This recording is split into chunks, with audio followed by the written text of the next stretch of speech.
Salve, omnes. Today we'll be going over the Daphne of Apollo story from book 1 of Ovid's Metamorphoses. So the way I want to do this is I'm going to go through translation of section of lines at a time, and then immediately I'll go back and dig into it, explaining all the little bits of grammar and how best to identify certain constructions to sight translate eventually. So starting in lines 452, the first love of Phoebus was Daphne of Peneia, which love ignorant chance did not give, but the savage anger of Cupid. The Delian, proud with the serpent having been conquered, had seen him recently drawing back the horns with the string having been drawn back. And he had said, "What is it to you, lascivious boy, mischievous boy, with strong arms, manly arms? That equipment is right for our shoulders."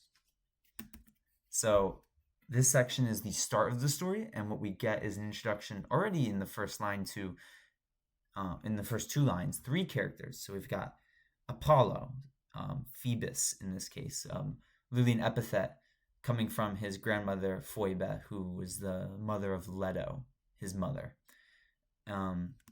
So Phoebus, a Phoebus Apollo, one of the most common epithets for Apollo. So the first love of Phoebus Apollo was Daphne of Peneia, or Peneian Daphne, her father being Peneus, Thessalian river god.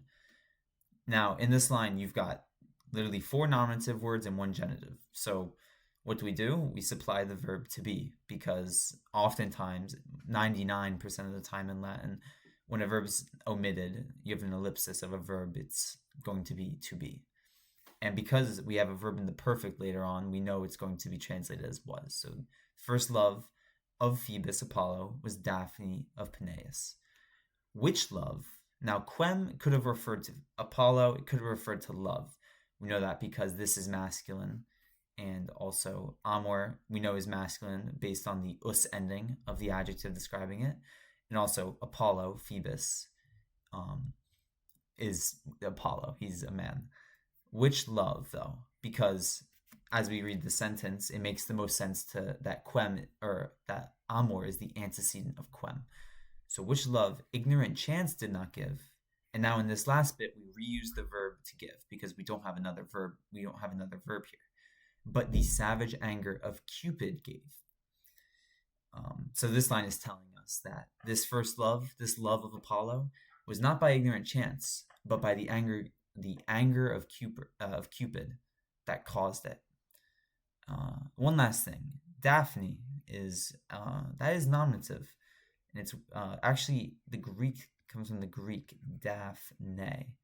So written in Latin, that's this eta being epsilon being the short form, eta being the longer E sound. That's why you have a macron over this E.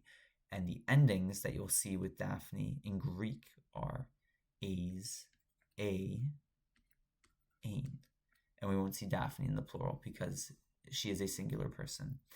And so when it happens later down in the story, when Daphne's name is used again, in a case other than the nominative, you'll see anything of this form plus an S, or an N in this case.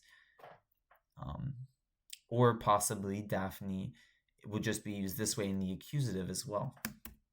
But it's good to notice that with the Greek name here, how it translates into the story. Continuing down, the Delian, another epithet for Apollo, from Delos, that is the island which is said he was born on. The Delian had seen him newly drawing his bow, the horns, proud with the serpent having been conquered. Okay, so this is taking place right after Apollo has slain the python. So the myth of Apollo and the python is that he slays it atop the mountain Delphi, and from there, thus established on Delphi, a religious sanctuary where you have the oracle of Apollo, who through Apollo's wisdom is able to divine the prophecies of mortals. That's where from that famous myth, and this happens right after it. So he sees Cupid drawing the horns. Now, the horns is referring to Cupid's bow in this case. And with the best drawing I can manage, you have the bow. You have two horns, string connected, and then your middle piece connecting the two horns. And that was a bow. Very interesting. So in this case, literally the word horns, very epic use. I mean, it just seems very epic, doesn't it? Having a bow being made of horns. And then another really cool thing is how adducto nervo meaning the string, adducto meaning drawn back. Very cool construction where you actually have these stretching across the line, literally like the string of the bow, which is what the words of those two words are referring to. You stretch across this section of the line. I think it's very cool. And then you have Apollo talking down on Cupid, calling him lascivious boy, mischievous boy with manly arms, saying, well, I mean, those arms are fitting for us. Now, decent is a verb meaning to be right for. In this case, in all cases, when it means to be right for, it takes an accusative object, just like most verbs. But it's important to note that this is a verb that specifically takes the accusative. And that's it for those 6 lines. Now in lines 458 to 465, we have a big section here. I'll read through the lines again. So just before, Apollo had said, that equipment is right for our shoulders. And now, starting here, we who are able to give certain wounds to a wild animal, to give certain wounds to an enemy. We who just now have laid low the swollen python with innumerable arrows. The swollen python pressing so many acres with its pestilential belly. You with your torch, be content to stir up love affairs which I don't know, and don't be content to lay claim to our praises. The son of Venus says to him, your bow may pierce all, Phoebus, but my bow may pierce you. By as much as all animals yield to a god, by that much less is your glory to ours. So here the argument between Apollo and Cupid really develops. So Apollo continues saying, we who, and now we have to go all the way over to past this comma. I mean, we have jumping over commas a lot. We have Kerta matching with Wilnera, and Posimus, first referring to that dare, and then referring to that dare. So we who are able to give certain wounds, Kerta Wilnera, to a wild animal, and then you have the reuse of dare. We who are able to give certain wounds to an enemy. So if you want to translate this idiomatically, you might say, we who are able to give certain wounds to a wild animal, to an enemy. We who just now, modo, it's an adverb, we who have laid low the tumidum pythona, the swollen python, with innumerable arrows. And oh yeah, we've been using the we the whole time, because Apollo started by saying it's fitting for our shoulders, these weapons. It's interesting. It's really just I believe a characteristic of epic poetry that Apollo is speaking we. He's using the plural. We who have laid low, stravimus, the tumidum pythona, the swollen python with innumerable arrows. And then we left all of this out first so that we could find our accusative and then use this accusative. So the swollen python pressing, from premera, pressing, tot eugera, so many acres. I mean, the python was huge, right? That's why I took innumerable arrows for Apollo to take it down. And it had been pressing so many acres with its pestifero ventra. This is just another ablative of means. Or, yeah, with the ablative of means. With its deadly or pestilential belly. Now, he says, you with your torch. Interesting why tua is down below this line. So it makes it hard to recognize where that goes, but this is the only use of the ablative in these two lines. So you with your torch. And then we have a command, esto, the imperative of sum esse, you, be content. Be content. To irritare, to stir up, to irritate, love affairs, amores. To stir up love affairs, which I don't know. So he's calling the work of Cupid relevant to him, essentially. He's saying, stir up love affairs, what does it matter? I don't know about them. They don't matter to me. And he's saying, don't lay claim to our praises. So Apollo's so confident with his archery. He's saying, you, with your manly weapons, be content to stir up love affairs that I don't know about. Don't try to lay claim to our praises. He's essentially telling him, stay in your lane, even though he's just been minding his own business. And then we have Cupid clap back. So the son of Venus, Cupid, Ayet Huic, says to him, Figatus tuus omnia, Phoebe, te meus arcus. Now this is one of the best constructions in this whole story. We have, it could be taken in two ways. We have a subjunctive. We could take it as a hortatory subjunctive, saying, take it that way. Let your bow, let tuus arcus, so let your bow pierce all things, Phoebus. And then you could say, but let my bow, Cupid, saying, let my bow pierce you. So you jump around. The way I think it sounds better is to say, your bow, tuus arcus, may pierce all things, Phoebus, but, and I'm supplying the but just as a conjunction to make this make sense, but my bow, meus arcus. So tuus refers to arcus first, then we use meus arcus. But my bow may pierce you. And as we'll see shortly later, he's going to shoot Apollo with his arrow, make him fall in love with Daphne. Finally, Cupid says, and by as much as all animals, cuncta animalia, yield to a god, cadunt deo, yield to a god, by that much less is your glory than ours. So he's saying, yeah, these love affairs that I attend to, just you watch. That's essentially what Cupid is saying here. In the next section of lines, we have another pretty large section. So we just ended with Cupid clapping back at Apollo. And so finishes with, he said, and with the air having been beaten by wings having been beaten, or with the air having been broken by wings having been beaten, swiftly he stood on the shady summit of Parnassus, and from his arrow-bearing quiver he brought forth two weapons of different functions. The one drives away love, the other makes love. The one which makes is golden and shines with a sharp tip. The one which drives away love is blunt and has lead under its shaft.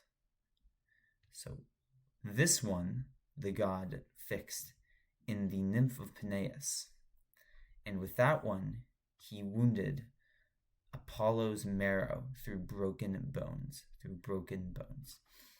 Okay, so here we finally have the scene where the arrows have been shot. Daphne has been hit by, just cutting down here, this one referring to the one we recently talked about, which is the one that has lead under its shaft and is blunt, the one that drives away love. So Daphne is now going to be driven away from Apollo, while Apollo is going to be in love with Daphne. But starting from the beginning, we have actually two ablative absolutes right here. And actually, what you have going on is a little A, B, A, B. So a little bit of chiasmus. So he said, and with the air having been broken, eliso aire, with percussis penis, with wings having been beaten. So you can literally hear in this line Cupid flying. So he's flying onto the shady summit of Parnassus. And so this adjective in piquer literally means not lazily, or not lazy. It's an adjective. But because of the construction of this line, it makes the most sense to translate it adverbally. So rather than not lazily, you can say swiftly. So, and swiftly he constited, he stood on the shady summit of Parnassus. And then from his arrow bearing from, so we have eque, you have the conjunction, or the preposition e, meaning out of or from. So, and out of his arrow bearing sagitifera faretra, his arrow bearing quiver, he brought forth, he prompsit duo tela diversorum operum, 2 weapons of different functions. Another really cool thing in this line is sagitifera faretra, the quiver, which literally holds the arrows, right? Is the arrows are within it. They are bracketed by the arrow-bearing quiver. And so it's within it, so it creates this construction in the line where the weapons are found within the quiver. Really cool construction, similar to before when we saw adducto nervo, bracketing, literally stretching across with flectentem cornua. So fugat hoc, facet illud amorem. So we're going to reuse fugat with each with hoc and illud here. So the one and the other. The one drives away love. The other makes love. And then going down here, we have technically 2 relative clauses, but it's literally the one which makes. So the one which makes love, is golden, and fulget cuspide acuta, shines with a sharp tip. The other, the one which drives away love, is blunt and has lead under its shaft. Is blunt, I went through that quick, and has plumbum, lead. It's where we get what is it? The name for lead on the periodic table. I'm blanking on how to call that. I believe it's Pb. I might be wrong about that. It comes from the Latin word for lead, plumbum. Is blunt and has plumbum, lead, under its shaft. Now, this is a story about love, and so this has some sexual connotations to it. You know, the one which makes love being sharp and pointy, and the one which drives away love being blunt and containing lead. It's not as sharp. Up to you how you interpret that. Hoc deus, this one, the god, fixed or pierced in the nymph of Peneus, that being Daphne, and with the other he licet, he wounded, he harmed. Literally Apollonian marrow, but better translated as Apollo's marrow through broken bones. So even though he's hit with the sharp arrow, and so it literally breaks his bones. And so he's literally, it's actually quite it quite makes sense, because he's been struck by it so sharply, so profoundly, because in the next scene we're going to see how crazed his love becomes. Now with lines 474 to 484, we start with, now both Daphne and Apollo have been shot with the arrows now, so immediately the one loves, and immediately the other flees the name of loving, while rejoicing in the hiding places of the forests and in the hides of captured animals, as a rival of unwed Diana. Her headband was restraining her hairs placed without law. Many saw her. She, having turned away those seeking, she impatient, she inexperienced of men, wanders the pathless forest, and does not care what hymen, what love, what marriage is. Often her father said, You owe a son-in-law to me, daughter. Often her father said, You owe grandchildren to me, child. She, hating the torches of marriage just like a crime, is filled with a modest blush with respect to her beautiful face. Okay, so immediately we're seeing the consequences of just Daphne here. So we haven't seen Apollo yet. We're seeing what's going on with Daphne after being struck with the era where she no longer cares about love. It's safe to say she didn't care about love before, but we see in this scene how she is so free, how her hairs are placed all over the place. She's hunting. She's a rival, literally to the sister of Apollo. So in this first line, we know that alter refers to Apollo and altera to Daphne based on the gender of the word. So we have the adjective alter, altera, alterum, meaning another, but in this case we can use it as like the one, the other, similar to how we used hawk and hick hike hawk and lud before. Excuse that. So immediately the one loves, and then I'm going to reuse immediately. The other flees the name of loving. So this is a present participle in the genitive case. So the name of loving, oftentimes.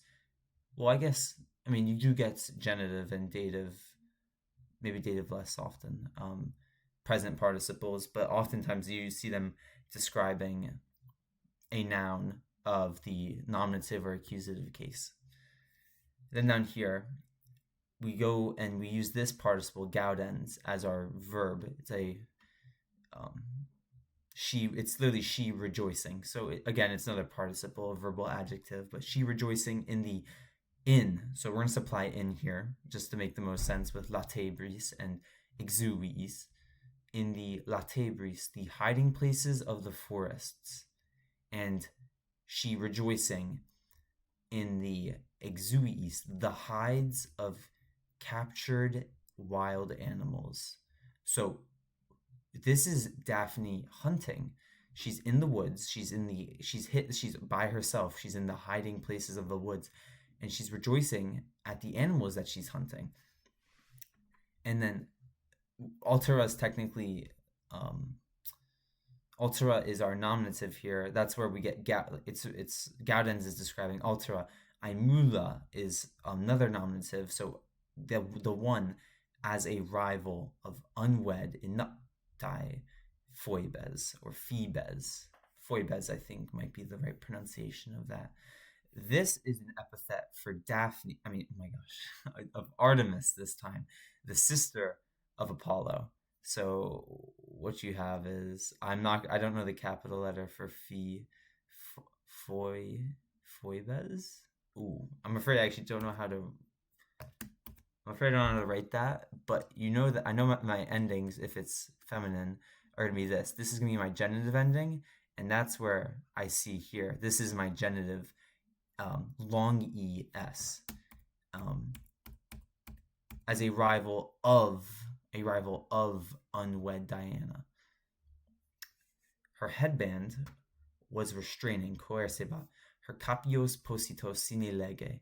Her hair's placed without law. So her hair is all over the place. She doesn't have a care in the world about the way she looks, right? She's careless of love. She does not, I mean, we see here now, many sought her. So as we'll go on to get described more and more, Daphne is incredibly beautiful. So much so that the narrator goes on to say that there's no way she could ever remain unmarried. Like, so many have saw her, but she's turned them all down. Aversata patentes. She having turned away those seeking. And then these are all adjectives describing she. So you've got first this perfect passive participle, aversata, having turned away. Then impatiens, just an adjective. Impatient, and then expers, an adjective meaning inexperienced. So inexperienced of a man. So she's all three of these things. She's turned away those seeking, she's impatient, and she is inexperienced of a man. and she is wandering the pathless woods, right? And she doesn't have a care. She nek kurat. She does not care.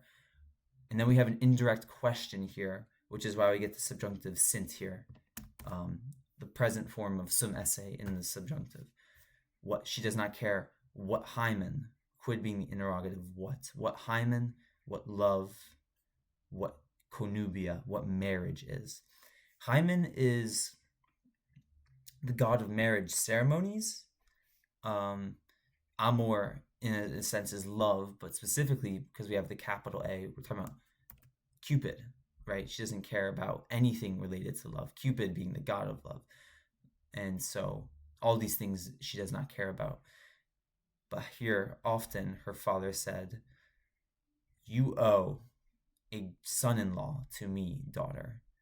You owe grandchildren to me, daughter.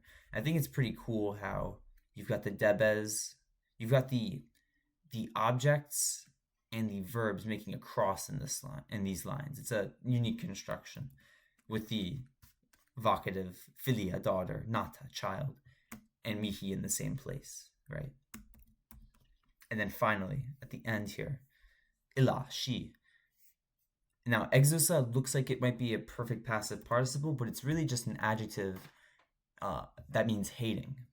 So she, hating the taidas eugales, the torches of marriage, or the marriage torches.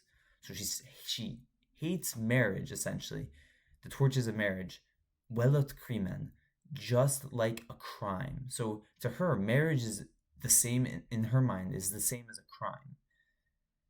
Pulcra veracundo suffenditra ora rubore. And she is filled with a modest veracundo rubore, blush. And then we have accusative of respect here with pulcra ora, with respect to her beautiful face.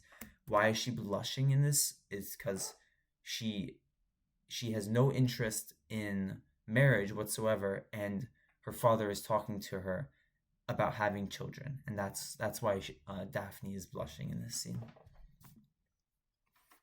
In these lines, we continue the scene with Daphne and her father. So just last, we had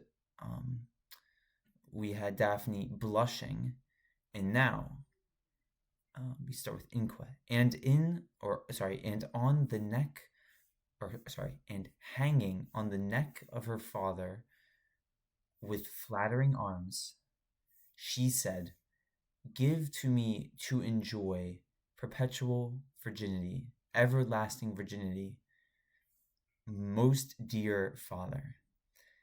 The father, Zeus, gave this to Daphne before. Indeed, he obeys, but that form forbids you to be what you desire, that beauty forbids you to be what you desire, and your form fights against your vow. Phoebus loves and desires a marriage of Daphne having been seen, and what he desires, he hopes, and his oracles deceive him. And so, just as thin stalks are burnt with grain having been removed, so we get the start of the simile of an epic simile that lasts about 5 lines here, the end of with 492. But at the start, we have Daphne, and she's begging her father to let her stay a virgin, let her keep her maidenhood, and not have to give him an heir, have a child. And so she's hanging on his neck. Now, I guess I can attempt to draw this, but she's literally, if he's here, okay, here we go. This is my best attempt. She's hanging on his neck, and she's begging him. Wow, that drawing is not very flattering. She's begging him to let her not have to do what he wants. So she says, well, first, she hanging on his neck, the neck of her father, with blandis lacertis, flattering arms. She said, give to me to enjoy perpetual virginity. Now, fruor is one of the puff v verbs, which means it's one of the deponent verbs which receive an ablative object, which is why perpetua virginitate is in the ablative case. But a better way of saying this, instead of give to me to enjoy, you might say, allow me to enjoy everlasting maidenhood, most dear father, carissime genitor, most dear father. And so what he says then is, or what she says is, that Zeus allowed this to pass for Diana before, right? The father, being Zeus, gave this to Diana.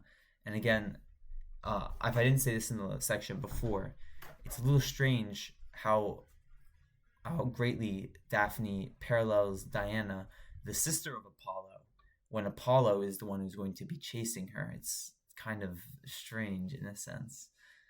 But then you have, technically you could say reluctantly, he wants the best. Peneus wants the best for his daughter, and so indeed he obeys. And now we have the interjection of the narrator, Ovid, technically.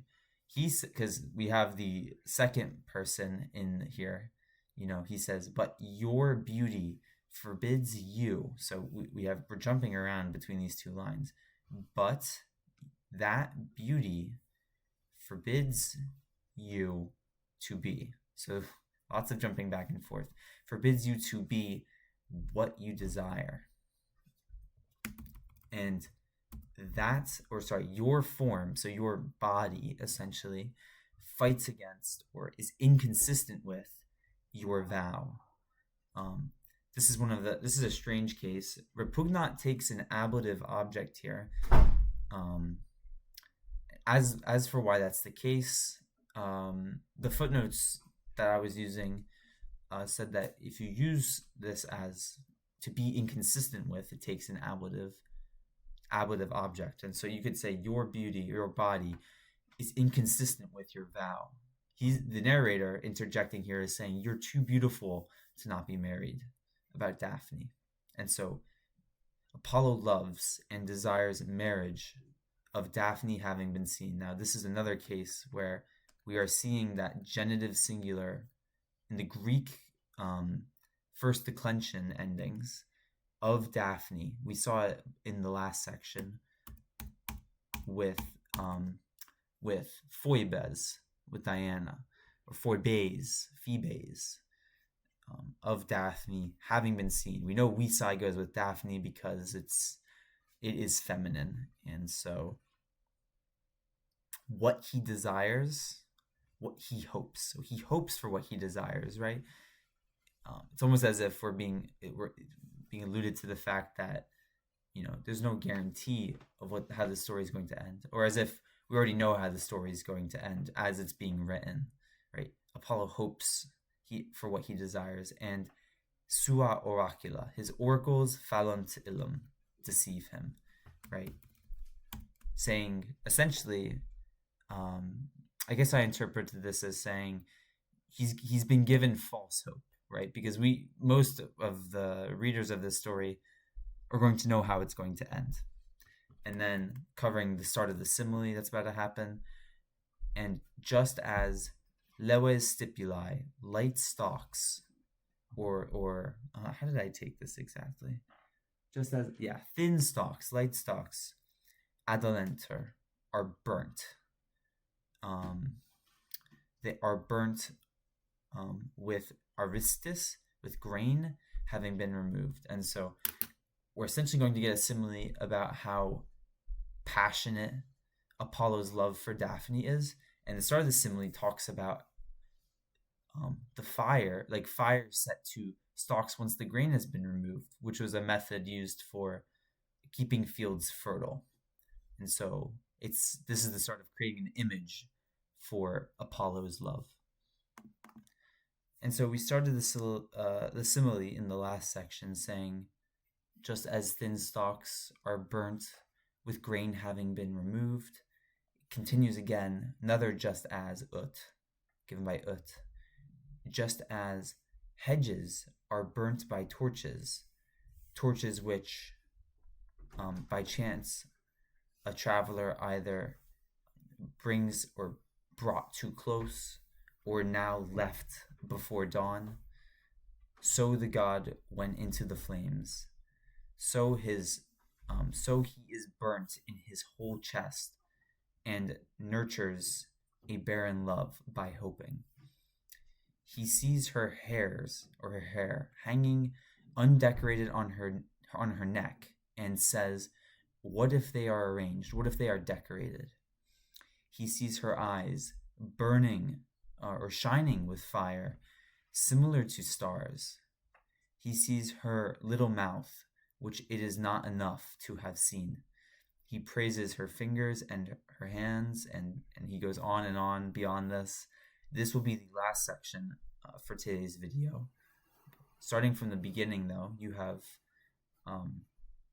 more of the simile. So ut, we had ut in the first part, ut again, just as torches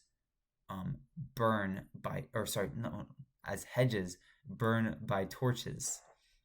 And torches is the antecedent facibus, is the antecedent of quas here. We're going to be saying torches which, by chance, we saw at the beginning, we saw ignorant chance, fors ignara, and in this case we have forte, so by chance, technically means with fors fortis. A traveler, so literally a person on a path. That's what this word means. So a traveler, so torches which a traveler by chance either nimis ad movit, brought or moved towards, brought nimis. Nimis often means too much, but in this case, it makes the most sense to say too close, right? Brought too close. If you brought a torch too close to a hedge or to a tree, this is the simile that they're going for. Or like, you left your torch, you reliquit, you left before dawn. Literally, sub luce means under light. And so under light, this is an expression as before the sun comes up, before dawn. So to go through all that again, which torches either a traveler by chance brought too close, or left under the light before dawn. So the picture they're creating is a torch brought too close to a hedge, or a torch left on the ground before it could have been stamped out.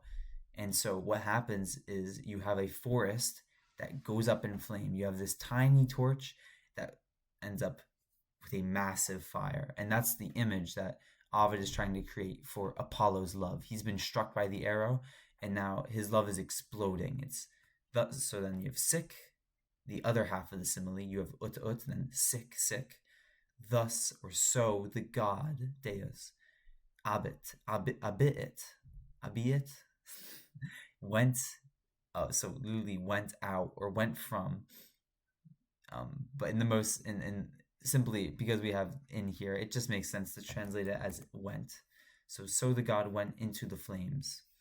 So he is burnt. You have a verb in the passive voice here. Ritor, he is burnt. And then we're going to supply in, because it makes the most sense to say he is burnt.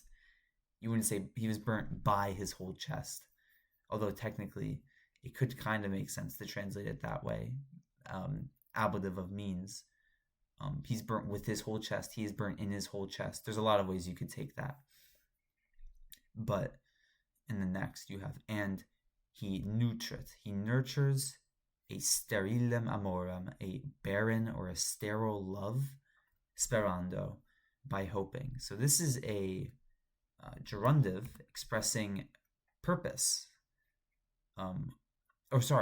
expressing means, forgive me. So he's expressing how he nurtures his barren love. It's by hoping, right?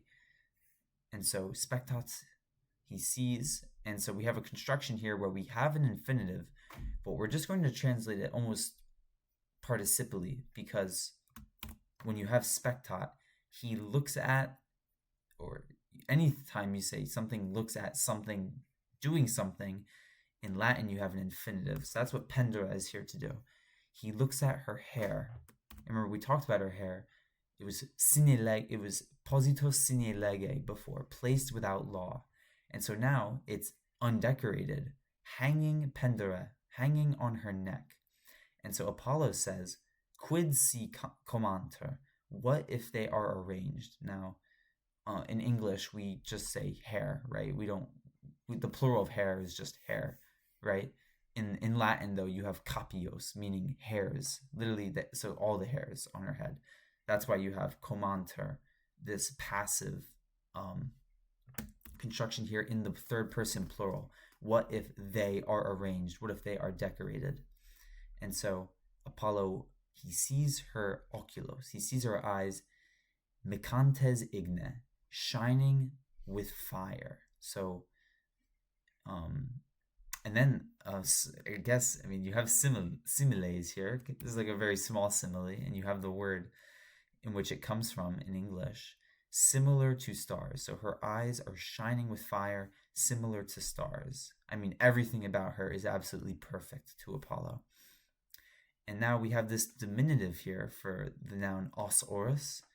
So while this word actually means kisses, in this sense, it makes kind of more sense to translate it as her mouth, right? But it's a diminutive, so her little mouth, he sees her little mouth, which it is not enough, which it is not, non est, it is not satis enough, vidisse, to have seen.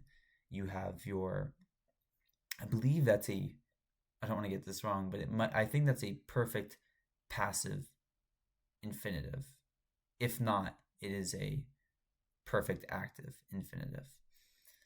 And then he praises her fingers and her hands, and that is where we're going to leave it off today. So what we've had in total was the conflict between Apollo and Cupid.